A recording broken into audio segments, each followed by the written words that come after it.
Thanks for staying with us. So join us on the show now is the national leader of the Odua People's Congress and the Aare or Kakanfo of Yorubaland, the Generalismo, Iba Gani Adams. He will be discussing the worsening insecurity in the southwestern region and other contending issues of national concern. Welcome to the show, sir. Good morning. Good morning, sir. Good to have you. Yeah. Our callers can call us Thank on you. Our callers can call us on 08127053687, also 09139076948. You can also tweet for activities. Can you please hashtag YoruTVC so we can read your tweets. All right, sir.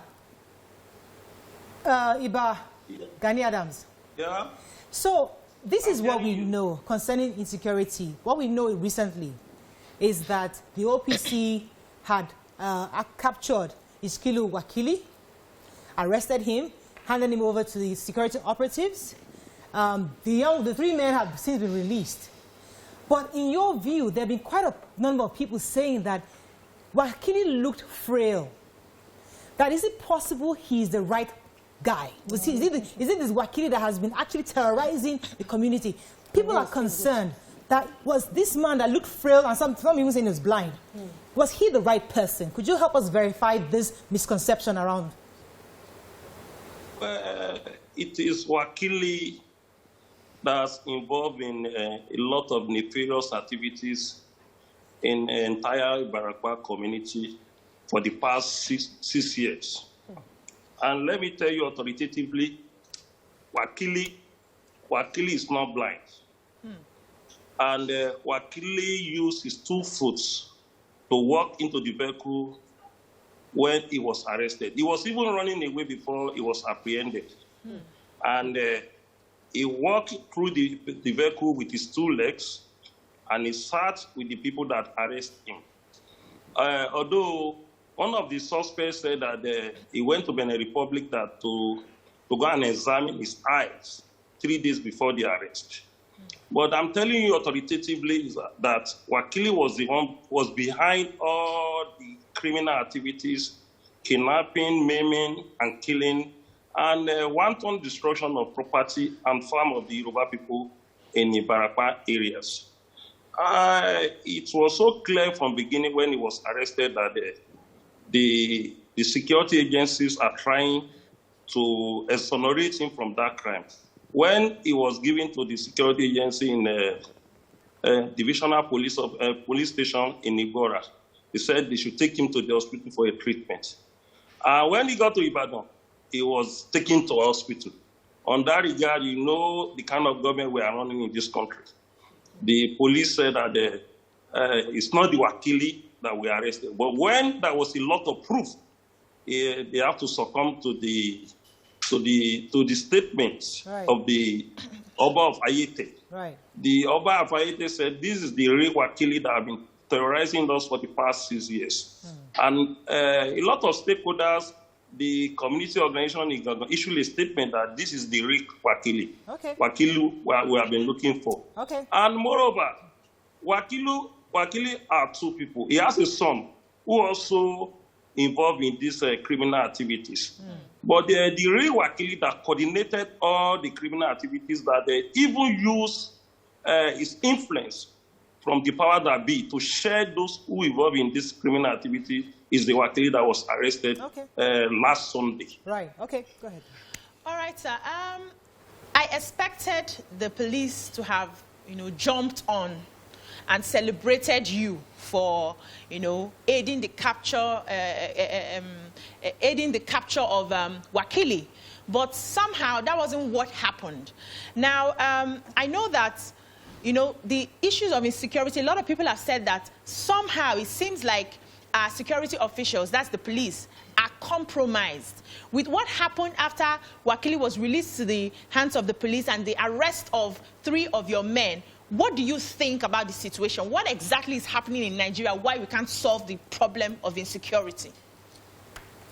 Well, I will agree with you that some out of our security agencies have compromised.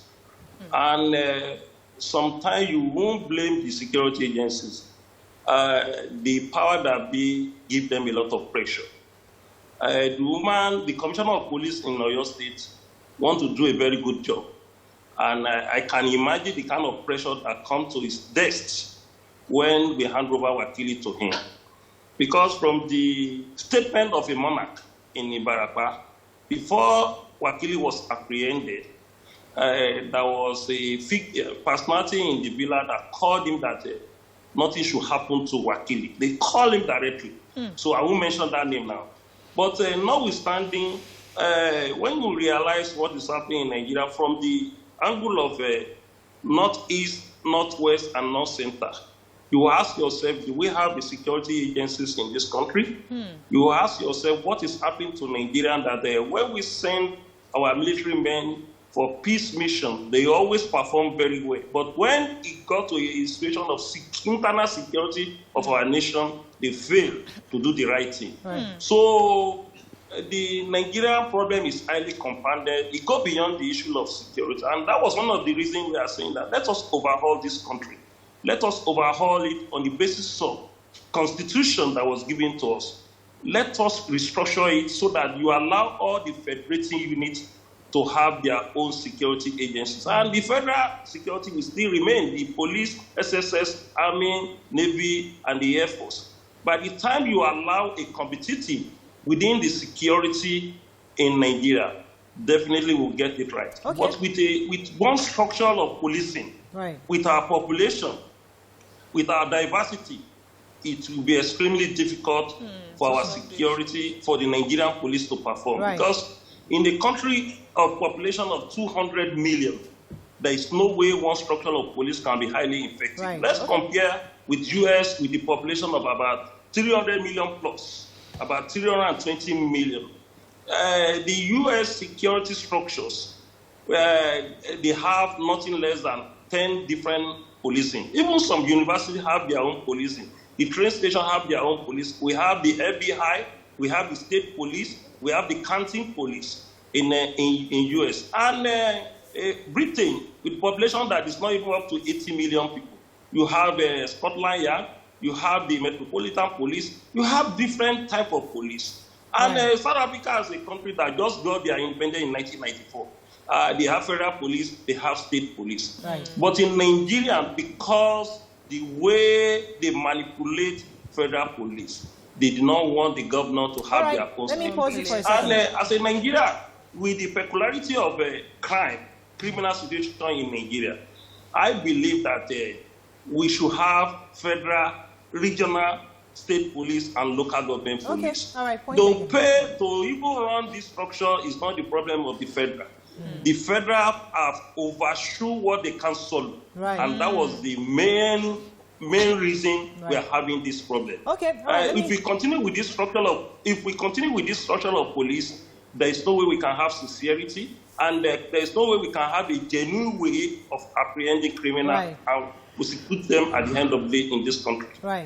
So I had Chief Sir, I had a different question, but based on what you just said now, the Amotekun had been launched since over a year now. Would you say that the results are, obvious? Because, the Sasha crisis that happened followed that, and there's several other crises happening continuously. Well, Amotekun is not even it's not even state police, because the federal government did not allow state police yet. What the Amotekun is done like somebody who have typhoid, that you are using paracetamol to solve it, because Amotekun is just an outfit, and the governor, the Southwest government, requested from the security advisor, let Amotekun carry just pump action, approved pump action for Amotekun, not even AK-47. But the federal government refused to allow them to carry pump action for security. How can you have a security outfit that is harmless to face all these dangerous criminals in our country? And let me give you some details of a pocket of areas that we have serious criminal activities that is going on as we are talking now. In Owo today, in Uwe village in Owo, there is some bandits that resided in that forest, and they were mining our gold. This security report we got in our own desk is that an helicopter will come and drop food and harm to them to even protect them for the community not to chase them away from that place. And when you go to Elisha, you will see similar things happen, but we don't have the information that the helicopter drop food and harms to them in Elisha and Ilefe. And most of our communities that have a solid mineral, illegal manners constitute nuisance in that area. Don't forget the genesis of the security threat that happened in one of the most peaceful zone before, which is Northwest. It's as a result of mining gold in Zamfara. That was the genesis of the problem. Yeah. The miner empowered themselves with illegal arms, and at the end of the day, they constitute nuisance to the extent pocket of factions of them are now coming out. From mining, they now upgraded to kidnappers. So let me pause. Kidnappers, they now call them bandits. So let me pause you for a second. Was this ever officially communicated to security operatives to handle? I mean, yes, there are illegal mining going on in these communities, but have there been a formal report to the police or DSS or even the military on this?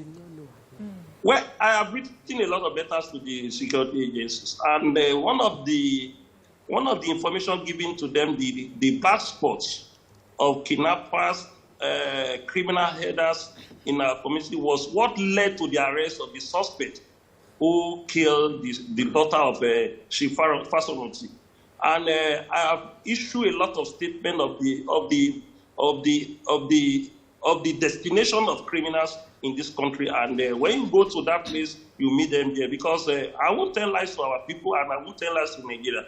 I was not brought up to be a liar, and I was not brought up to point out the fallacy to the people. So a lot of letters. Even 2 weeks ago, I wrote a letter to all the Southwest governors that I want to give me an audience. I want to give you more information of what I have as the Aare of the Kakanfo. Although Aare of the Kakanfo constitutionally is not a security chieftaincy title, but in our history is the defense minister of the entire Yoruba race. So definitely, I have a role to play to complement the effort of the government agency and the governor, and even our monarch. So I have written a letter to them. As I'm talking to you, only one of them have granted that request. So that will show you how some non-channel attitudes of our people in the authority. Because when you have somebody who said they want to talk to you about security, either you like the face of that person or not, you have to give him an audience and listen to him. Yoruba will tell you that Adakema from Mountain Tunshi. So when you meet people, you get more beyond what you have. So definitely, I've been trying my best, and I didn't keep quiet on talking about the issue of security, and I was not paid for it. I was not even gazetted to be paid salary. I was not given contract to be doing it. But what I believe is that the service to the people is one of the contents of issues that God loves all over the world. Let me pause you for a second. We have a lot of questions for you. Go ahead. A lot, sir. So, as the head of OPC, there was a time like 15, 18 years ago, OPC were our major source of security. 20 years ago in my area, there was major armed robbery attacks, and we had to pay OPC, and their presence created a major, like one, they even there were a lot of arrests that took place by them handing over to the police. But right now, we seem not to be seeing OPC in that same level. We now have Amoteku. There's also the Vigilantes group of Nigeria, who are also empowered to protect farms. We had to use them in our family. So my question now is, what exactly can OPC do constitutionally? What exactly can OPC do as a security apparatus for the Yoruba race to reduce this increase in the rate of insecurity, kidnapping, and killings within our region? Well, let me just correct the impression that you just call me a leader of OPC. Aare of the Kakanfo was supposed not to be a leader of only one group. Even though conventionally you are not the leader of all groups in Yorubaland, you have to relate with all groups. Either you are recognized as a patron or honorary leaders of that group. So definitely, with the capacity I have now, go beyond the leadership of OPC.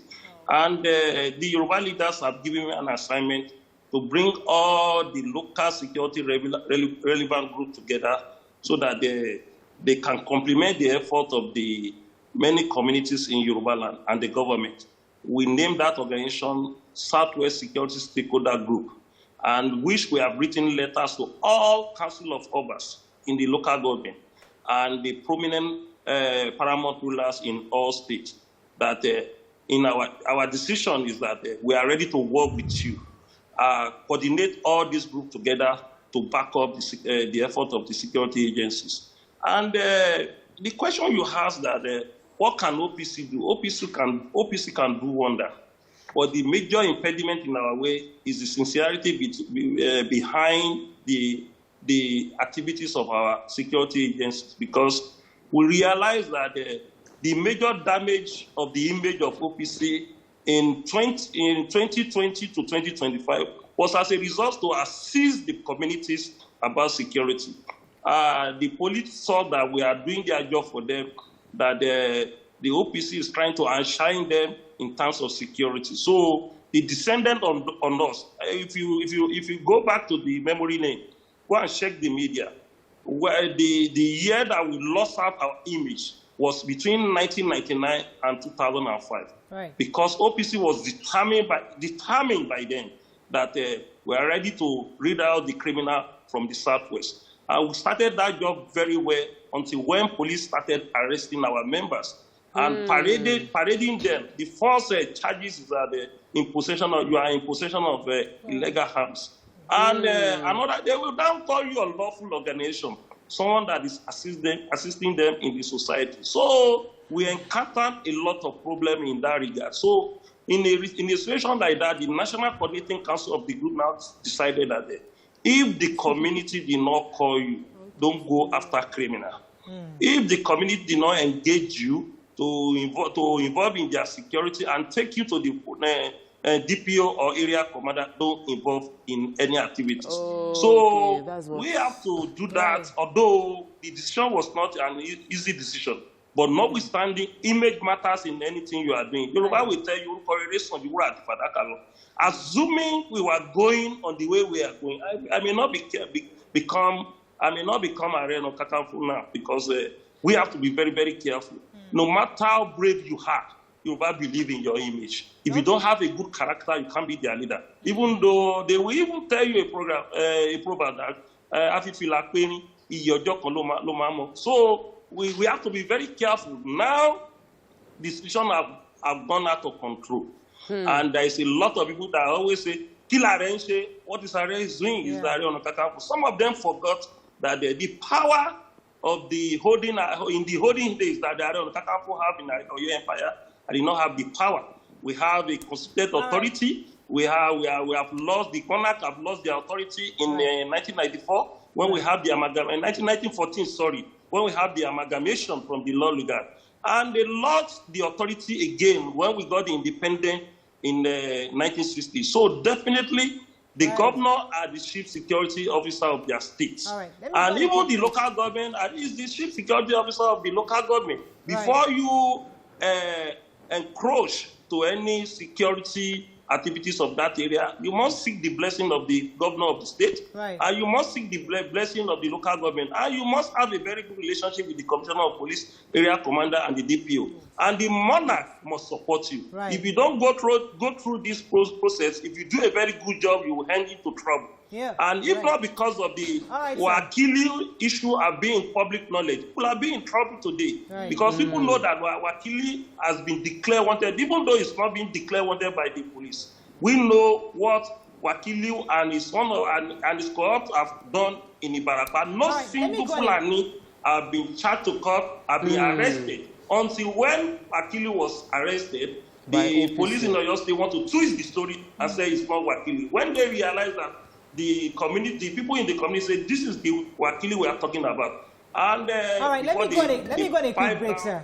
Let me go on a quick break. When we come back, we'll continue this conversation with the Iba Gani Adams. Stay with us, we'll be right back.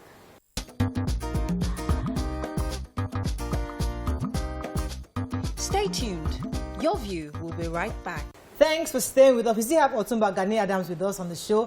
All right, so had a follow-up question. Yes, I wanted to just confirm from you. You mentioned, we all know that the Council of Yoruba Obas have had several meetings concerning insecurity. They had meetings with the governors. All the governors too have had meetings in recent times.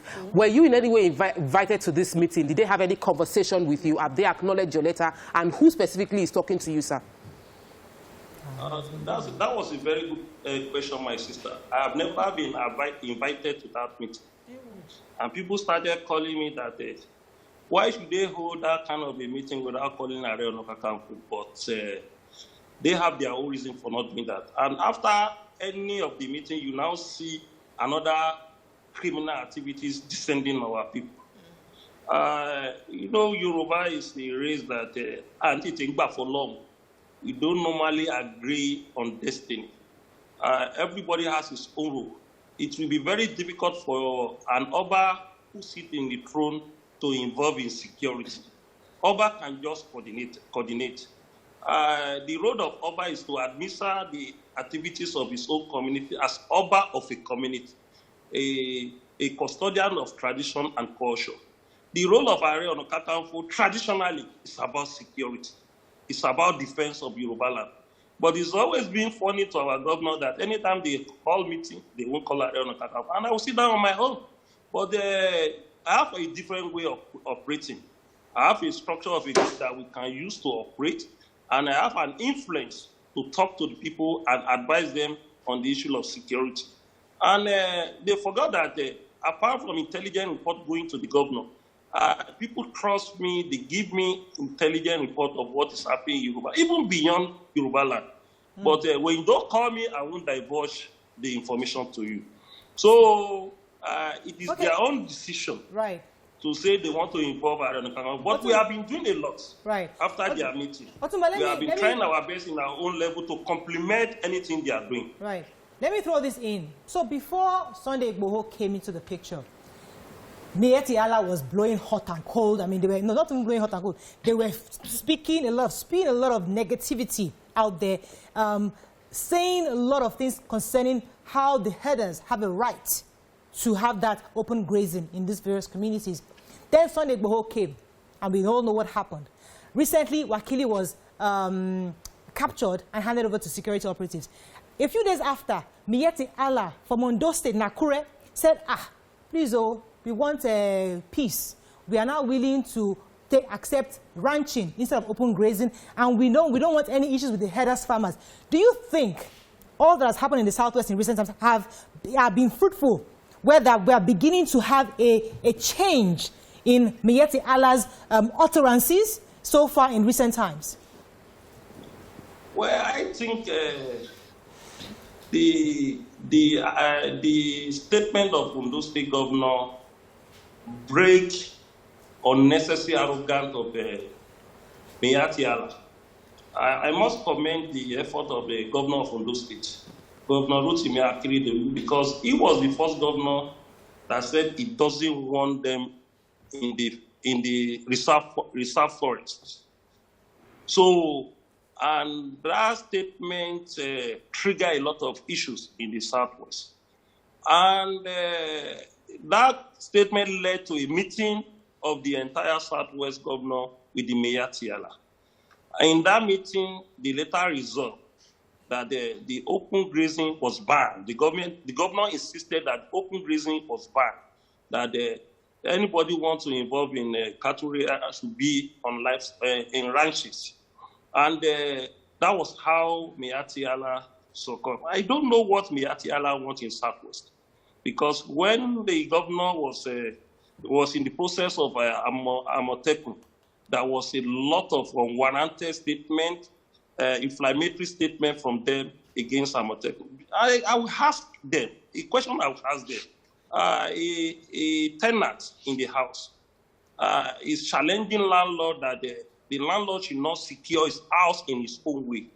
And we always say in our own language that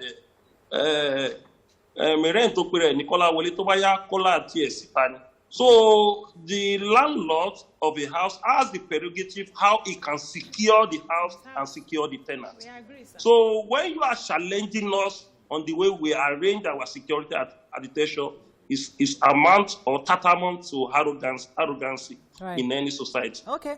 You won't see any Yoruba person challenging Northwest governor on how they want to arrange their security or their security at tertiary. So I will appeal to Meetiala to tread caution the way they were being arrogant to us. Yoruba are not cowards. This is a race that has been in existence for more than 10,000 years. And we have a very strong history, and we have one of the best empire in the world. An empire or your empire that has been uninterrupted for a period of 600 years. We have a strong history that any race cannot just let us down, talk to us anyhow. So I will appeal to them. And not even the governor. Anything they want to say, OPC, what is the problem they have within OPC? They have their own group in the north, and our group will not bully them. We will not call them different names. So they are business people. All right. They have the right. They have the right to do their business in the region. If they are being lawful, if they are doing it legitimately, we are a race that is highly accommodative. Right. We are not ready to harass any ethnic nationality within our region. Let me throw in a few more questions for you, sir. Go ahead, Nima. Otumba, as the Aare Ona Kakanfo. Iba, don't call Aare Ona Kakanfo Otumba again. Iba Gani Adams. Iba. When you become Aare, you now become Iba. Oba is Oba. A defense minister is Iba. That's part of correction. Thank you for the clarity, sir. I'm from Edo. So, just to clarify. So, my question was, because of the role that you have now, your interests seem to be very regional.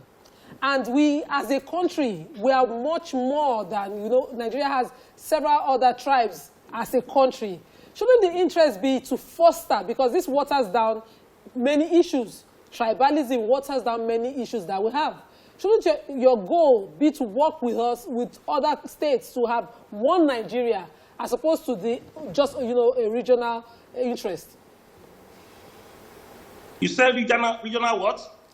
A regional interest is what the Yoruba people would represent, and we have several other tribes in Nigeria. Well, let me tell you, charity begins at home. Politics started from local. Anything that will hold Nigeria started from local. And politics is a local interest. If a state committed an atrocity, it can destroy the entire image of Nigeria. A state out of 36 states. And all crime, all success started from local. So charity begins at home. And don't forget that even in politics, you are talking about tribalism. Those who represent us in parliament, every parliamentarian comes from a constituency or senatorial district. And what are they going to do in that parliament? To defend the interests of their constituency and senatorial district. And every minister, if a government is not becoming a nepotism government, it will appoint the minister through the slot of its state. And if you are talking of Nigeria, I will be a very good Nigerian if I'm a very good Arigidi person. And from a very good Arigidi person, I will be a very good Yoruba person before I can be a very good Nigerian. Right. If you see anybody who said, I'm a good Nigerian, and it's not a very good person in his own homeland, it's a criminal. And it's not somebody to be celebrated in the national level. So you have to be a very good person from your community, a very good person from your ethnic nationality before you can be a very good Nigerian. Because the recommendation has to come from the grassroots, from the grassroots to the national. Right. And that was one of the reasons we are saying that we need a parliamentary system of government. A parliamentary system of government will give a credibility to anybody that will serve in the federal level. And what are you talking about? Every tribe have their own group. The Yoruba have the Afenifere OPC, Yoruba Council of Elders. The Igbo have organized and different group. The Nigerians have their own group, and the Hausa Fulani have Arewa consultative from. They have Arewa Youth consultative from. They have Northern. Look, you don't deceive yourself when you are talking of a Nigeria. Even in United States, that we call a United States. every governor, every people defend their own state to certain extent. But anything that involves a national level, that band us together as a country, we discuss about it. All right, when my region is being threatened, you said I should talk about Nigeria as a country because of unity, and my people was being killed, my people was being made, and my people was paying unnecessary money for kidnapping, worth billions of naira. Our economy is being destroyed, our farm is being destroyed, people are going to farm, doing their business, they macheted them, they kill them, they pick them, they take them for ransom, and we are living in fear and agony, pains in our region. All right, let me pause you for a second. I must sanitize my region first before we can talk about Nigeria. All right, let me let this come in. All right, Chief. I'm a bit curious about how Wakili was caught. I read some of your interview where you talked about the fact that in as much as they had their guns made by foreigners, your people came in with their own bulletproof made by our people. Now, I want to understand what sort of bulletproof. Is it the traditional bulletproof? Is there a way that, you know, other security agencies who have issues in their own locality can get some of this bulletproof to be able to protect themselves? No.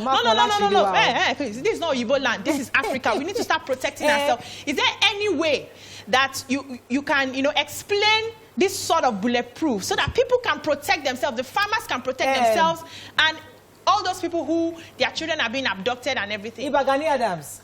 Allow him answer. Answer, sir, please. We want to know. So Errora answer question here with wisdom. Well, I will tell my sister I'm a Yoruba person. And I will continue to be a Yoruba person. Okay, sir. Let me just give you a very good example. Maybe when you go to, you ask the police to bring their bulletproof, when you tore that bulletproof with blade, you see a white substance. That white substance is an antidote to bullet that is coming. It's a resistance to bullet that is coming. Okay. So we Yoruba have our own way, traditional way. And this is not about religion.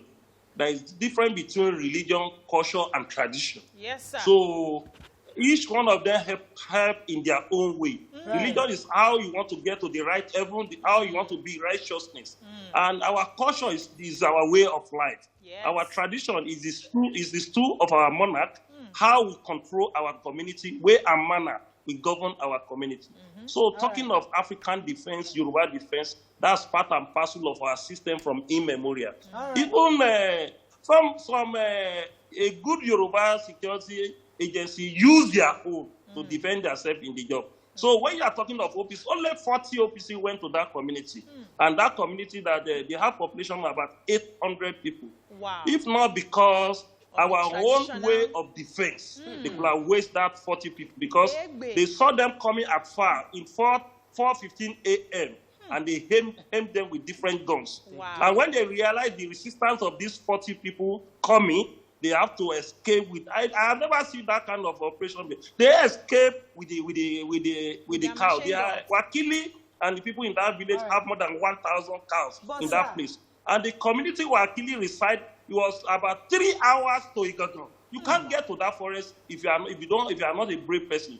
About 3 hours to Igagan. Most of the people that was kidnapped, those are the places they took them to as Abut. So they took them there and hide them and request for the money they will collect from the community. So when they sight them coming in 4:15 a.m., they started raining bullets on them. Imagine. But when they saw the resistance, and some of them was in the top of the tree, they hide there as a security of the Wakili in that community.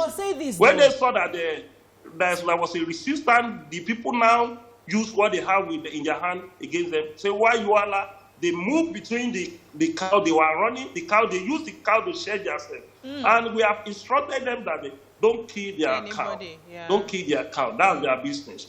They have to escape with the cow and move to Benin Republic. Where Wakili was staying in the forest was just 20 minutes to Benin Republic. Imagine. So it's easier for them to even buy hams from Benin Republic to do their operation. All right, let me just say this, because we observed that even after Wakili was arrested, the very next day, about 2 a.m. in the morning, some men came to kill police, local police. So if we're saying that he's the one that masterminds all these attacks, how come those people who actually killed these local police were able to do so, even after Wakili was captured the day before? Yes, that was the son of Wakili, Abu Wakili. He was one of the people that escaped when Wakili is about to be caught. And when his father was arrested, he came to a village close to their community, and they macheted 4 people into death. Those 4 people were sleeping, and 2 of them were the people they recruited from community police to give police information. They killed 4 of them. They are Yoruba people. They are native of Iga. And 4 of them have been buried last Monday. So that was a day after the arrest of Wakili. The police cooperate with us. We apprehend Abu Wakili. Within 3 days, we apprehended. But what the police authority did on the issue of Iskilu Wakili psychologically demoralized us that these are the kind of authority we want to assist. These are the kind of authority we want to work together to sanitize this country. These are the kind of authority that we want to complement their efforts to make sure we have a safe nation called Nigeria. Right. Okay. So, hearing you and a few months back when you made a statement it was very reassuring for Southwesterners that we have a generalismo, we have Iba Gani Adams that will be able to protect us. Hearing you once again gives that sense of they should just let this man work. So what I would like you to do, because we're out of time, is what exactly do you need? And how would you like the government and the police to work with you? Well, just cooperation. We need their cooperation. Don't forget that we have structure in 98% of the community we have in Southwest. Even we have the Yoruba people who joined OPC in the North. We have structure in about 28 states in Nigeria. And not even only the strength of OPC now. We have combined the strength of other relevant groups on security. We are talking of the hunters. We are talking of the vigilantes. We are talking of agbekoyas and other group that is security relevant. We have combined them together to complement the effort of the security agency. All what we need a confidence. We need the security agency to give us confidence that they are sincere to reduce insecurity in Nigeria, because there is no country you can eradicate security totally. There is no country without crime, but the efforts of the citizen and security agencies can do wonders. So we need their cooperation. We need their cooperation of the governors, because I will appeal to the governor that they should not play politics with security. It is very dangerous. The primary responsibility of the governor is to make sure the life and property is safe. That was #1 assignment of any governor of the state. That's why in Constitution, although they did not give them the power, they are the chief security officer of their state. We need the cooperation of the governor. We need the cooperation of traditional rulers, because some traditional rulers is relating with them. We are not saying they are relating.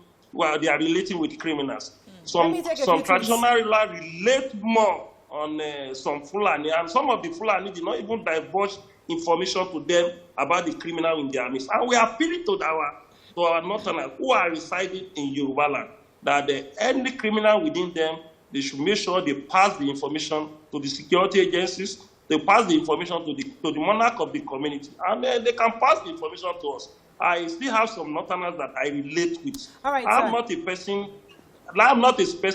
that stigmatizes any Fulani living in our area. We have a lot of Yoruba living in Kano. We have Oba Yoruba living in Kano. We have Oba Katsina ruling Yoruba in Kano. So definitely, we are not acting on the basis of tribalism, and we are not acting on the basis of sentimental. We want to have a nation that we can be proud of, but we can't have a nation that we proud of if this country is not being regionalized. All right, let me take a few Let tweets. us go back how we got independent in 1960, that we allowed the federating units to develop in their own pace. Right. The issue of security we are discussing for the past 1 hour is just one content out of the 10 content that will make Nigeria great. And all the 10 content can be infused to our governance when we allow regionalism. Okay, let me pause you for a second, Iba Gani Adams. Let me try to take a few tweets before we run off. Yes, Nima. Johnson says, Iba Gani Adams digging it out big time. Frank talk from our Aare on Kakanfo on your VTVC. And Baba Oloye has some reservations. Quick Calm says, we are making it easier for users to contact... Oh, sorry. Waiting at us for another reason. Adeoye says you are Adeoye Bumigri says you are all doing well. Bukola says Ben New Iba Gani Adams, we are a very strong tribe, just slow to act. Temitope Adeoye says Iba is just on point. Sixo Segbo says, good morning, your view, interesting topic. Joseph says, your Yoruba is putting 9 tears. Vincent says, interesting show, well done, all of you. Andrew Instructor says, show Tigbo, when anyone challenges Iba Gani Adams, he would say, beating his chest, Emi Otunba Gani Adams. We have to run off, but I would like to end with this question. Many people have compared Sunday Igboho to Nnamdi Kanu. And people have said they are two different people, and what they are seeking is different, because even their approaches are different. That Sunday Igboho is humble, he tries to engage people, and the other, Nnamdi Kanu, is a bit more aggressive. What are your thoughts on Sunday Igboho, and how is your relationship with him today? Very cordial. Okay. Very cordial. And I'm very sure we meet on Wednesday again in Ibadan. Very cordial. Sunday Igboho is a brave person within the brave people we have in Yorubaland. You know, as the Aare of Kakanfo, for you to succeed in your reign, you have to discover the brave people that you have in different localities. Sunday Igboho is one of the brave people we have. And I will appeal to him that he should continue on that regard. He should be very, very careful with some of our politicians that will play into his heart, because Yoruba love him now, because what he have done, he should continue the way he's doing. Yes. So he's one of the brave people we have. All right. In terms of... We have to run. We've run out of time, sir. Unfortunately, we have to go. But we'll be speaking with the Aare of Kakanfo, Iba Gani Adams. Thank you so much, sir, for joining us on the show today. We learned quite a bit about the security operation in the Southwest. That's all we can take on the show. Have a great day. We'll see you tomorrow. Bye for now.